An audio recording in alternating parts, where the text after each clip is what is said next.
Papo Leal de hoje recebe o publicitário, redator, locutor, fotógrafo e professor de comunicação para empreendedores, João Paulo Caruso Ferreira. E aí, Jota, como é que você está, meu amigo? Tudo bem? Fala, Leal. Maravilha, cara. Tô bem. Nada para reclamar hoje. Tô bem. Que bom. Eu queria começar te perguntando, primeiramente, assim, por que você aceitou dar essa entrevista para mim e por que você escolheu o tema da comunicação para a gente falar? Cara, você fala por que você aceitou, me parece que que alguém teria uma dúvida de será que eu aceito, será que eu não aceito? E assim, para mim é uma honra, primeiro de tudo. A gente se conhece há tanto tempo, você me contar do teu projeto, pensar em mim como uma das primeiras pessoas para entrevistar, não tem muito o que aceitar, é abraçar e falar, cara, claro que eu quero participar, obrigado pela oportunidade. Então, a primeira coisa que eu penso é isso, não aceitar, é tipo, putz, lógico, vamos conversar, adoro bater papo com você. Legal. E aí eu acho que falar de comunicação é um assunto que eu penso assim, comunicação é tão essencial para a vida do ser humano quanto beber água, quanto respirar, é tão básico quanto comer pão de queijo. São coisas que não dá para a gente viver sem, você entende? Uhum. Tipo, quem é que consegue não se comunicar? E aí, o mais louco disso tudo é que eu penso assim, tem gente que acha que consegue viver sem água. Tem uns malucos que acham que conseguem viver sem comer pão de queijo. E tem gente que acha que tudo bem não saber se comunicar. Então, eu fico pensando, como é que pode? Se eu fosse um nutricionista, eu ia falar sobre a importância da água, a importância do ar, a importância do pão, a importância de tudo. Mas eu não me especializei nessa área. Então, vamos falar do que eu sei. Conta um pouco da sua trajetória para a gente conhecer um pouco mais sobre você. Eu comecei fazendo administração, para falar a verdade, na FAAP, em São Paulo. Então, é engraçado, porque eu entrei na FAAP e eu entrei na DM9, que era uma agência que na época que eu entrei, era uma das agências mais, assim, desejadas, né? Era um sonho trabalhar lá. E quando eu entrei na DM9, eu entrei no departamento de rádio e TV, departamento de produção. Não era na criação, que foi para onde eu fui depois. E eu acho que a administração de empresa, para quem fez ou para quem pensa em fazer, tem um pouco de... Eu recomendo para todo mundo. Você vai fazer qualquer coisa, faça administração. Mas, ao mesmo tempo, eu acho que também é o outro lado. Quem não sabe o que fazer, faz administração. Sabe? Porque o cara não sabe muito bem o que ele quer ser da vida, então ele não tem como errar. Faz administração e depois você se vira e faz o que você quiser. Então, é um professor na FAAP e ele parou a aula e falou, olha, hoje eu queria falar que talvez você esteja aqui se perguntando o que eu estou fazendo nessa faculdade. Você aqui com 19 anos se perguntando, eu acho que eu estou velho para trocar de faculdade, né? Então, eu recomendo, se você estiver em dúvida se essa é a tua faculdade, que você vá para casa e repense. E, cara, eu olhei em volta, só tinha eu. Ele está falando para mim. Exatamente. Pode ser que mais alguém ali tenha sentido assim, tocou, é comigo, mas foi nítido que era comigo a conversa, né? Então, eu fui falar com ele no final da aula e eu fui falar com meu pai e com a minha mãe, né? Chegando em casa. Na verdade, eu não morava com eles mais, mas eu, chegando em casa, eu liguei para eles e conversei com eles da possibilidade de que talvez eu fosse prestar vestibular de novo, entendeu? E aí eu troquei, passei no vestibular, fui fazer Mackenzie. E, cara, sem brincadeira, eu entrei lá e o Nizam, ele falou assim, era um grupo de jovens, estudante de tudo quanto é lugar, e ele falou, queria dar um conselho para você que pensa em fazer publicidade. Não faça publicidade, faça administração. Porque um dia você vai... Porque a publicidade você vai aprender dentro da agência. E a administração é uma coisa que você vai precisar um dia, você pode ser um dono de agência. E aí você falou, mas eu já estava fazendo administração e eu já estava dentro da agência. E eu acabei de sair e eu falei, não estou acreditando, cara. E aí foi, eu toquei os anos e ele tinha toda a razão. Então eu falei, caramba, o que eu estou fazendo aqui? Mas eu falei, eu vou tirar isso aqui da frente, vou tentar tirar o máximo da faculdade. E aí eu falo que o que foi de legal os contatos, as amizades, o networking que você faz, gente que eu tenho contato até hoje. E mais isso do que, de fato, assim, tal aula fez não sei o quê. Infelizmente, pelo menos para mim, essa foi a minha experiência.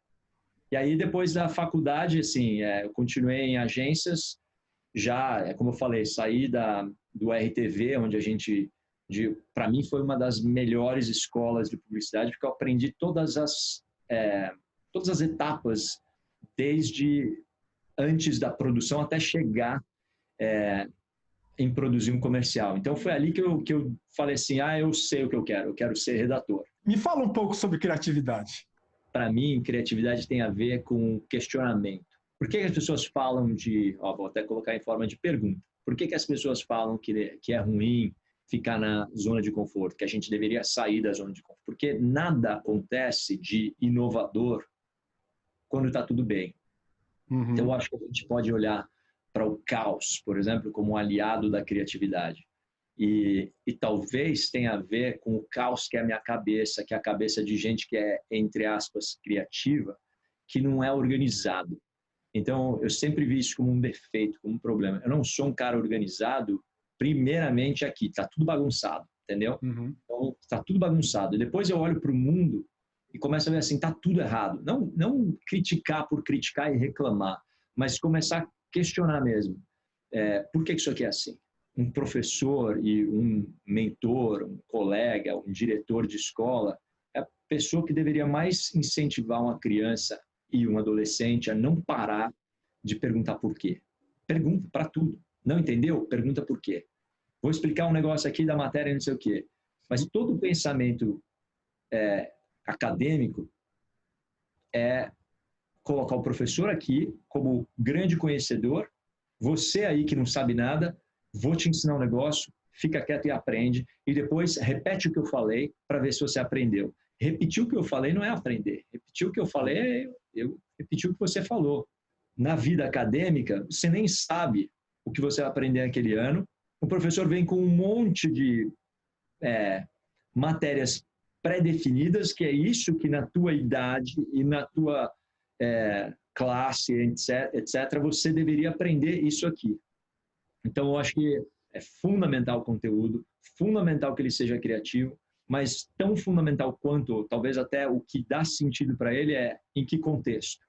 Então, toda vez que você criar um conteúdo, o contexto vai trazer a importância ou a relevância até dessa criatividade. E vai dizer para essa criatividade, que a gente chama de criatividade aí por falta de uma palavra melhor, se ela é relevante ou não. Agora, mudando um pouco de assunto, como é que foi essa mudança de país? Foi uma mudança, assim, vou citar, eu mudei de país, eu mudei de estado civil, eu mudei de cidade, mudei de casa, eu mudei de estado civil, mudei de país, eu mudei de aparência. Então, assim, foi tudo na mesma... E agora você é pai, né? Mudou mais uma coisa. Não agora, mas... Agora... Num período muito curto, de 1 ano, eu mudei tudo isso daí. Então, de fato, essa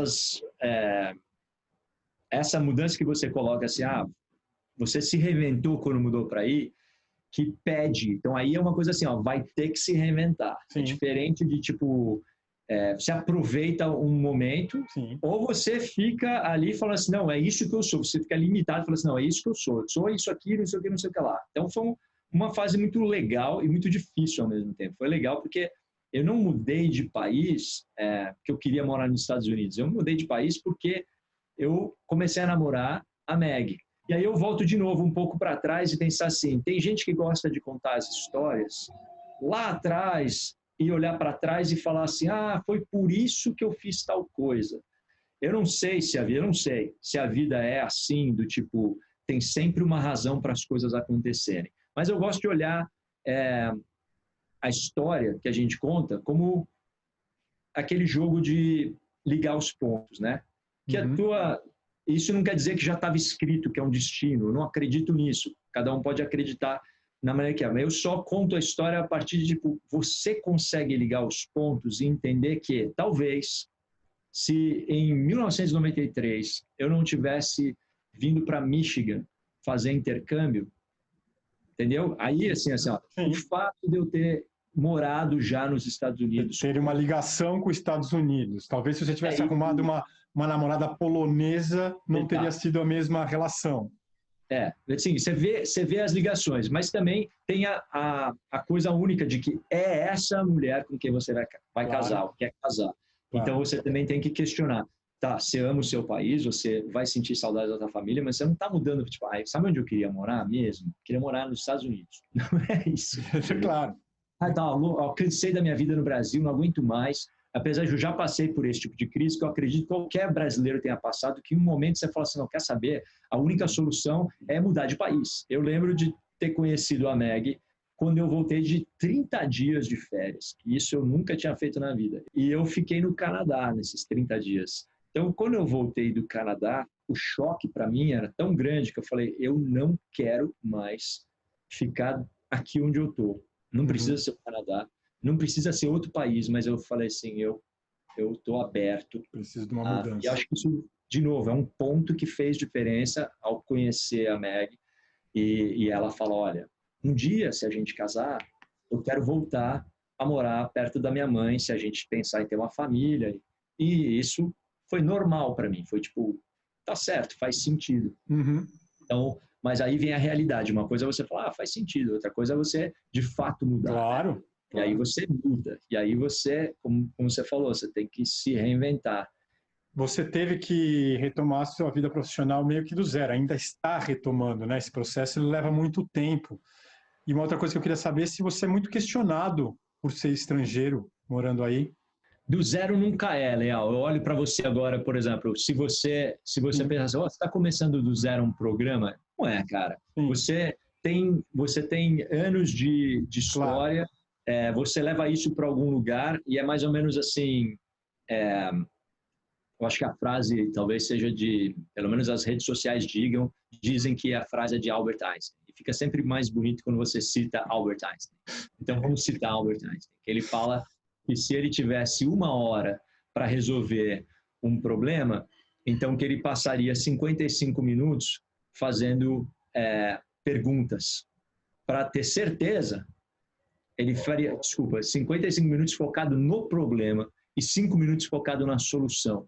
Então, eu acho que assim, você traz com você esse seu aprendizado de tempo ali, né? Essa maneira de criativo. Então, eu passei 55 minutos olhando para o meu novo problema e falando, eu mudei de país, eu não tenho emprego, entendeu? Que eu não vim com emprego, eu vim aqui e ainda pensando, vou ter green card, vou ter tudo isso, vai ser super simples, porque o que é difícil mesmo é arrumar um emprego de alguém mandar o visto para cá. Então, tinha todo um pensamento que a realidade é outra, né?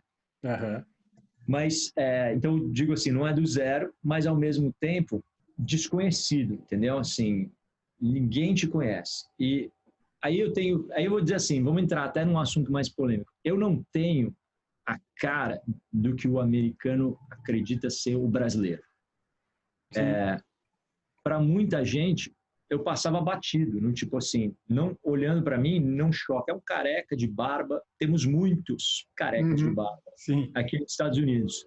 E aí, às vezes quando você começa a falar, que sai um sotaque e a pessoa fala, de onde você é?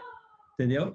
E isso era legal para mim, porque assim, você lembra que você não é daqui, tem uma identidade, mas ao mesmo tempo não era imediatamente falar assim, você é brasileiro. Porque tudo tem uma imagem já pré-concebida. O preconceito em si não é errado, ele é um desperdício de você ir além e criar de fato um conceito. Porque assim, a gente faz isso o tempo todo. A gente, para se relacionar, a gente já olha para alguém e fala assim, não sei o que, preciso encaixar as caixinhas aqui. Então, se imediatamente o cara visse em mim um brasileiro, podia ser que para ele, dependendo da experiência dele com o Brasil, um brasileiro, não sei, podia ser que, tipo, um brasileiro. Então, tem muito mais a ver com a experiência que essa pessoa tem do que, de fato, o que eu sou. Mas aí entra a questão de, tipo, eu represento para muita gente, eu sou um embaixador. Passo a ser, talvez, para quem nunca foi para o Brasil, uma boa ou uma péssima experiência, uma experiência irrelevante sobre o Brasil. Então, talvez ter me conhecido pode fazer alguém querer ir para o Brasil. Eu não quero nem ir para o Brasil, porque se aquele cara é brasileiro, então lá vai ter um monte de gente assim. Sim. É interessante pensar nisso também. É legal. Voltando um pouco para a questão da comunicação, depois que seu filho nasceu, você acha que você teve que mudar, ou aconteceu uma mudança no seu jeito de se comunicar? Total.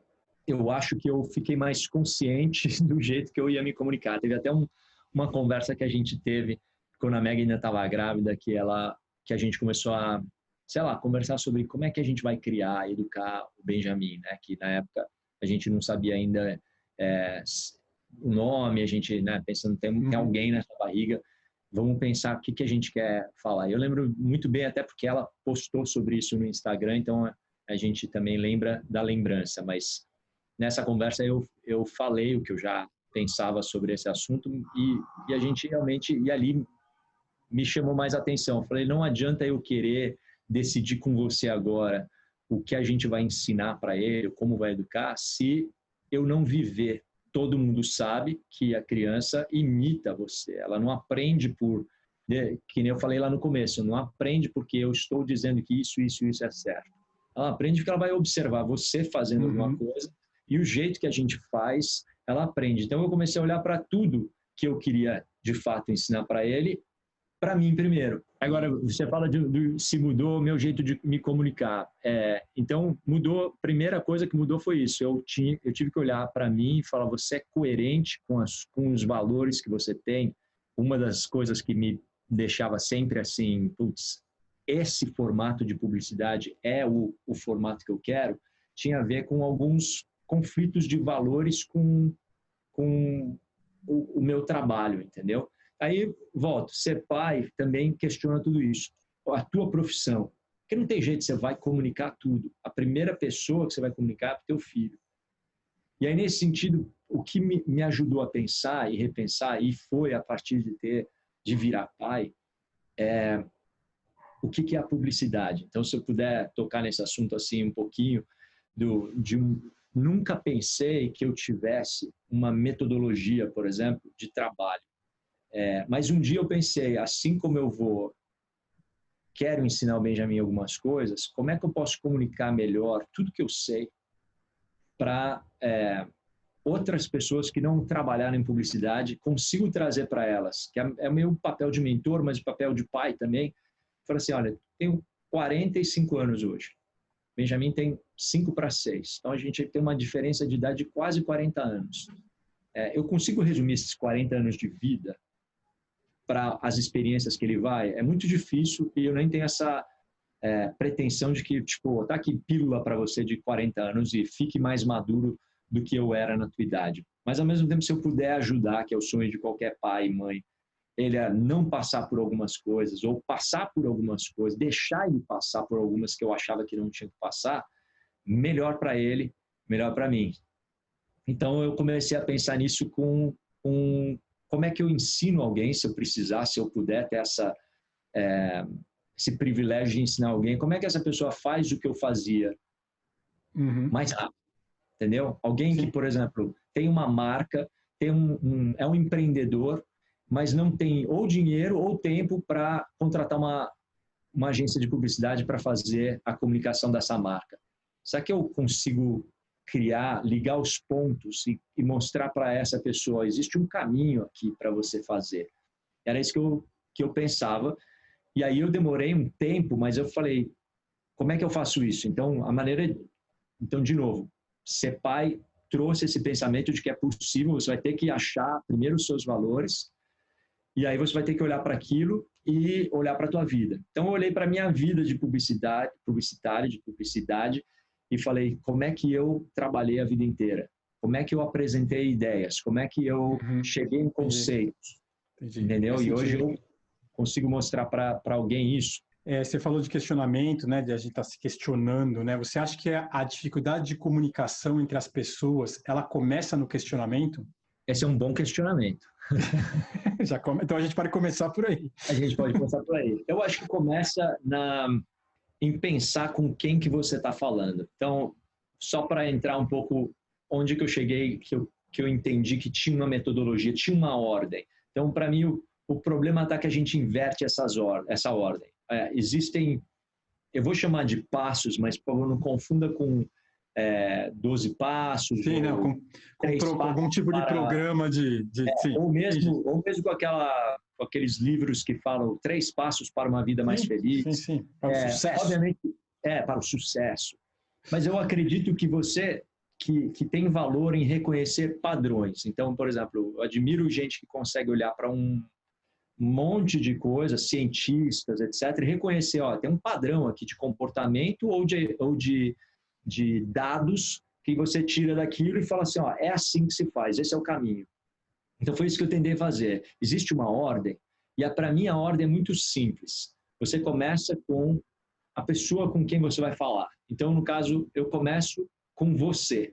Então, se eu quero me comunicar bem, não adianta eu pensar assim, na minha ideia apenas. Eu tenho que, o máximo que eu puder conhecer de você, e não da ideia que eu quero que você ouça, melhor para você receber aquela ideia. Então, certo. Assim, a gente vê comunicadores gastando muito tempo em eloquência, em tentar falar de uma forma bonita, tentar impressionar os outros com aquilo que elas, com conhecimento delas, né? E conhece muito pouco da pessoa ou da audiência, se eu puder usar esse termo, com quem ela vai falar. E aí sai dali aplaudido às vezes, só sai dali com as pessoas admirando e falando assim, nossa, não entendi nada do que ela falou, mas que bonito isso, né? Sim. Soou mais inteligente do que eu. E para muitos comunicadores isso é o suficiente. Mexe com o ego e tudo. Mas o ponto principal qual era? Não era trocar uma ideia, trazer um conceito, discutir alguma possibilidade, de fato os dois talvez crescerem.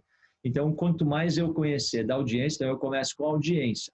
Depois eu começo, no caso de publicidade, da audiência eu vou para a marca. E quando eu vou falar em marca, eu penso em experiência que essa audiência vai ter com o teu produto ou serviço. E não é o logotipo ou o site ou não sei o quê. Não é a loja. Qual é a experiência que essa sua audiência, ou essa pessoa, que seria uma pessoa que você pensa, vai ter com o produto ou serviço, que esse produto ou serviço só existe porque você identificou na tua audiência algum problema, entendeu? Então, tem alguma, para não falar problema, tem alguma necessidade ou alguma coisa que para ela é importante. Então, você identificou aquilo e você foi atrás de oferecer. Aí, nisso, a terceira coisa que acontece é uma transformação naquela pessoa. Então, se você é meu cliente e eu tenho alguma coisa para te oferecer, a sua experiência com essa coisa que eu ofereço tem que transformar você em algo melhor. Sim. Entendeu? Então, perfeito. A comunicação é isso. Se você está com alguma dificuldade e eu venho com uma solução para um outro problema, nós estamos, sabe, você fala assim, cara, não é isso, eu acho que você não entendeu. Você vai tentar me convencer de qual é o teu problema. E se eu não te escuto, e aí, para mim, resumindo, um bom comunicador, que não foi exatamente a tua pergunta, mas resume um pouco que é isso, ao contrário do que muita gente pensa, que é um cara que sabe falar, que não sei o quê, um bom comunicador é o cara que ouve. Eu, ao te ouvir, por exemplo, eu que estou aqui recebendo você falando pra caramba, tudo que você está falando, eu falo assim, caramba, o Leal está falando comigo. Parece que ele escutou minha conversa de ontem. Entendeu? Por que a gente tem agora um celular que fica escutando 24 horas? Porque não tem coisa mais eficiente numa comunicação, de novo, do que alguém ouvir você, entrar na tua cabeça e aí sim repetir para você alguma coisa que você estava falando. A gente se sente invadido, mas assim, é a melhor coisa que tem. Eu não tenho que perder tempo aqui tentando explicar para alguma empresa que está afim de vender um serviço para mim, de que eu estou afim que ele venda esse serviço para mim, entendeu? Eu não quero mais procurar. Eu penso, eu abro o Instagram e está lá. Aí eu fico assustado. Caramba, eu estava falando com o Leal hoje mesmo sobre colchões de água. E aí eu abro ali o Instagram e tem um monte de anúncios de colchão de água. Que loucura! Não é loucura, é muito bom isso. Às vezes uma resposta ela é menos importante do que o questionamento que essa resposta pode trazer. Pensa por aí? 100%. Aliás, resposta hoje já tem todas. Eu não preciso ensinar o Benjamin as respostas. Eu entendo. Você cria fazer o sistema de questionamento nele. É isso, o tempo todo. Inclusive, eu preciso dizer para ele que não aceite, não estou falando discorde, mas não aceite as respostas. E aí entra uma coisa curiosa para mim. Nessa metodologia que eu estava dizendo que eu criei, tem 3 etapas, que é entender o que é linguagem, que você fala. A metáfora que eu faço é o seguinte: então eu mudei para os Estados Unidos e eu falo português fluente.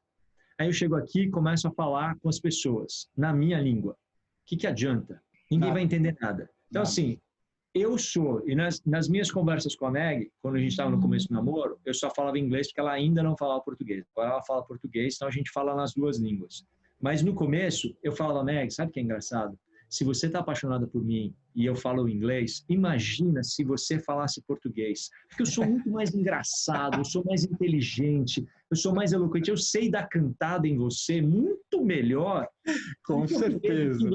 Então, assim, eu estou feliz que com o pouco inglês que eu falo, você já gosta de mim, mas na verdade eu descobri que era o contrário, é que eu falava tão pouco que quando eu comecei a falar mais, aí piorou. Mas enfim... Mas falando sério, se você pensar o seguinte, olha, o que eu preciso, né? Então, voltando à metáfora, eu preciso falar a língua deles. E não importa se eu não sou 100% fluente. O que importa é que eu tenho uma mensagem que eu preciso passar para você. Então, a primeira coisa é, eu preciso falar a mesma língua que você fala, tá? Então, esse é o início da metáfora de toda a metodologia que eu criei. Toda marca fala a língua do consumidor. Ou não fala, não é fluente ainda e, portanto, não vende. Aí entra para o que você perguntou. Questionamento é mais importante? Muito mais importante. Tem um livro que agora eu não vou lembrar o autor, mas que eu recomendo para todo mundo também, que chama A More Beautiful Question. Uma pergunta mais bonita. É o título do livro, que é uma referência a uma poesia que o próprio autor cita lá. Mas o que ele fala o tempo todo? Da importância das perguntas. E ali, lendo esse livro, que é uma coisa que eu busquei esse livro fazendo uma pergunta no Amazon sobre que livro que falava sobre perguntas. Então, assim, eu tive que achar esse livro porque eu estava perguntando sobre que livros que eu podia ler sobre perguntas. Esse veio ali. Então, assim, a importância é essa. A gente não deveria se preocupar muito em respostas. O que a gente tem que aprender, e aí cito de novo a frase de Einstein, só para trazer de novo ao contexto. Tem um outro autor conhecido de um livro que chama Os 7 Hábitos das Pessoas Mais Eficazes, né? Esse é um livro famosíssimo. E o autor basicamente, ele repete a frase de Einstein, mas de uma outra maneira. Ele fala que se ele tivesse, aí eu não vou lembrar exatamente quanto tempo, para cortar uma árvore, ele passaria os 55 minutos que o Einstein cita afiando o machado. Menos machadadas na árvore, mais tempo afiando o machado. O que significa isso? Eu vou ter certeza que eu estou apto para desenvolver aquela ação, aquele serviço. Exato. Então, a mesma coisa. A gente é ensinado a decorar respostas, a aprender respostas, e a gente devia aprender a fazer pergunta, não é só a perguntar. E às vezes, cara, você tá, por exemplo, agora no teu papel, e aliás muito bom, de fazer perguntas. Não, porque se você não souber fazer perguntas, o que vai acontecer? Você não vai saber me dar respostas. Eu não vou nem saber o que você está perguntando. E talvez, uma outra coisa, você talvez formulando a pergunta de uma maneira que limita a conversa. Mas não é que toda pergunta tem que ser, sim, discorra sobre isso, que eram era como a minha professora de, sei lá, 3ª série, tentava incentivar a gente a não responder só sim. Ela fala, sim, responda sobre isso. Sim, por quê? Né? Tipo, é muito mais entender como é que você formula uma questão, como é que você questiona alguma coisa. Pega uma resposta, e aí o exemplo que eu dou quando eu uso isso na metodologia é você literalmente pegar as respostas que os seus consumidores têm na cabeça sobre o que é a solução do problema e você literalmente botar um ponto de interrogação ali. E aí vale para tudo, entendeu? Dias chuvosos são uma droga. Dias chuvosos são uma droga?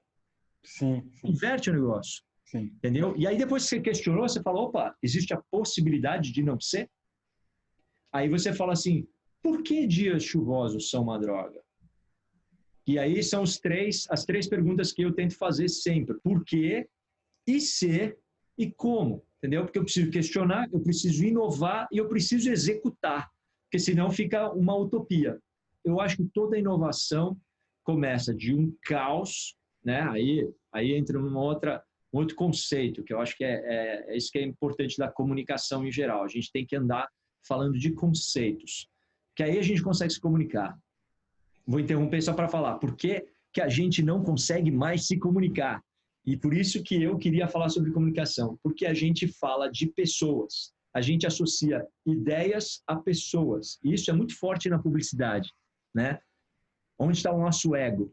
Tá? Em que eu ganhei tantos prêmios porque eu tive a ideia que foi premiado. Então, eu sou o cara que é bom e aí eu ando achando que eu sou melhor que os outros. E aí, num momento que eu não ganho mais prêmio, eu passo a ser menosprezado. Então, assim, a minha identidade, a ideia, o conceito que eu criei atrapalha a comunicação. Então, se eu tirasse isso e a gente conversasse sobre ideias, sobre conceitos,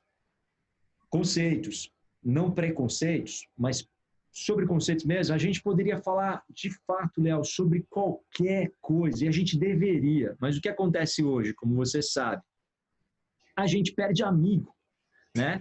Então, a gente, na verdade, estava muito fácil até pouco tempo fazer amigos, né? Bastava dar um like na foto de alguém no Instagram e você tinha um amigo. Você me dá o link para eu te perguntar, já finalizando o nosso papo, que a gente já estourou o nosso tempo. Você não para de falar?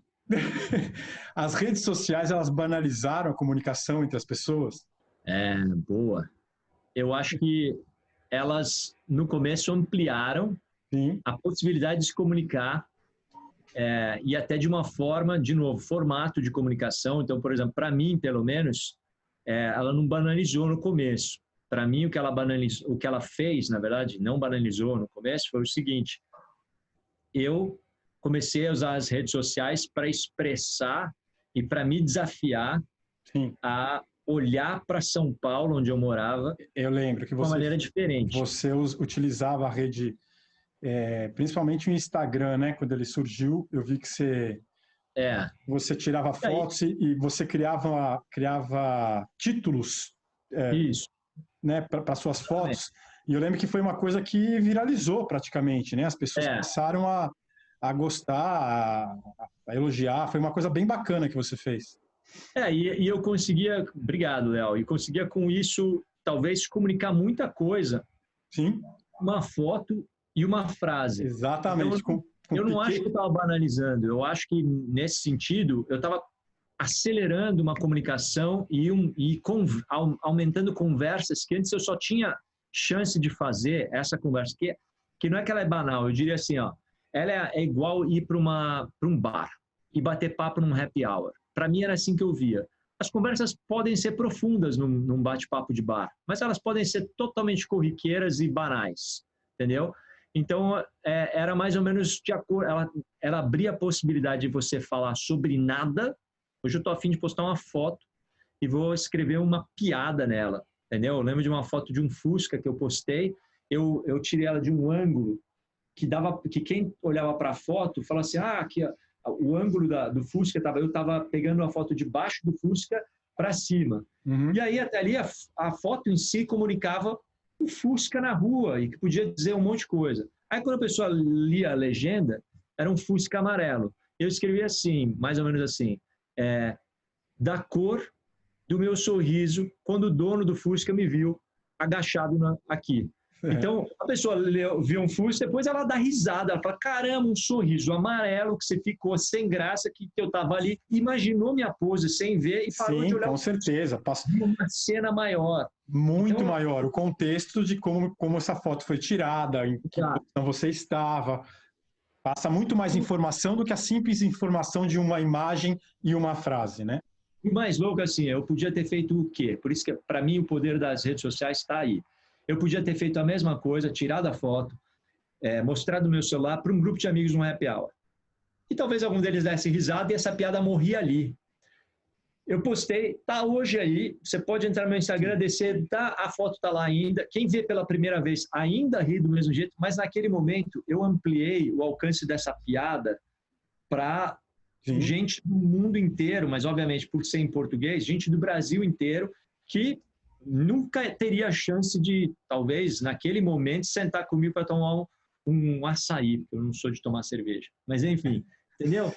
Então, assim, eu acho que teve um momento que as redes sociais trouxeram essa, tipo, uau, não acredito, tem gente lá do Maranhão dando 2 cliques e comentando nessa piada que eu acabei de fazer. Me comuniquei, atingi. Aí outra coisa, recentemente com assuntos mais sérios, a mesma coisa, você consegue tocar num assunto, seja ele político, seja ele sobre o racismo, o que quer que seja, e trazer um impacto, comunicar alguma coisa para gente que, tipo, talvez eu só impactasse os meus vizinhos, entendeu? Então ele ampliou. Aí também, sim, ela banalizou, onde ela permitiu que conversas que já eram banais acontecessem numa amplitude muito maior.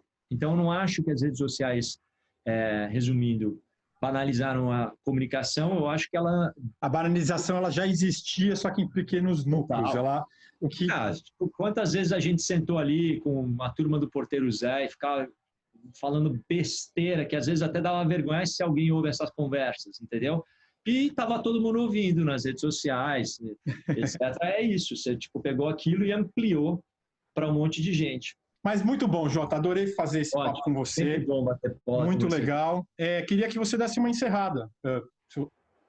Falar o que você quiser, fazer um jabá, contar uma história. Quer dizer, nosso tempo já está meio curto, mas encerre de uma forma aí que você queira. Corta, se precisar cortar uma coisa, corta toda a entrevista e fica só com essa parte que eu vou falar agora. Exato.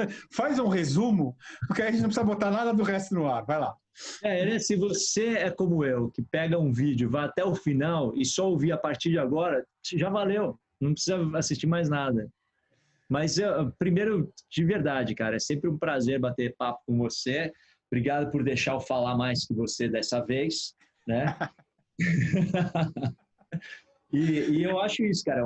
Se eu for resumir, eu de fato acho que é fundamental a gente desenvolver a criatividade, desenvolver a comunicação. E aí, de novo, se comunicar pensando na pessoa com quem você quer falar. Uhum. E aí eu vou dar um exemplo só para não me enrolar, mas assim, se você tem um canal no YouTube que você sabe com quem você quer falar, e aí eu vou citar, talvez, se a sua audiência, se um dos caras do Porta dos Fundos estiver assistindo aqui, você, por exemplo, do Porta dos Fundos, que tem claramente um público-alvo ali, politicamente se posicionou, quer falar com a outra parte, porque para mim esse é o ponto. Se eu quero falar com alguém que discorda de mim, eu tenho que ser eficaz. Se a comunicação não é eficaz, eu estou jogando palavras ao vento, entendeu? Então eu preciso de fato entender a minha audiência mais do que a eloquência que eu tenho. Então, primeira coisa. E aí, se alguém quiser aprender um pouco mais, no bom sentido, a fazer perguntas, a entender esses passos da metodologia, acessa meu site, né? Que lindo isso. Que é qual? Aqui no Instagram, JP Caruso no Instagram, né? @JP Caruso. Meu site é jpcaruso.com. Meu e-mail é jpcaruso@jpcaruso.com, para eu não esquecer a marca JP Caruso. Mas é isso. E lá você pode entrar em contato, tirar dúvidas e, enfim, eu acho que pode ajudar muita gente, mas para mim o que importa é se ajudar uma pessoa. Muito bom, Jota. Gostei demais. É isso daí. Espero que vocês tenham gostado. Quem gostou, dá um like. Quem não gostou, dá um dislike. Fiquem à vontade. E não se esqueçam de se inscrever no canal. O Papo Leal fica por aqui. Até a próxima.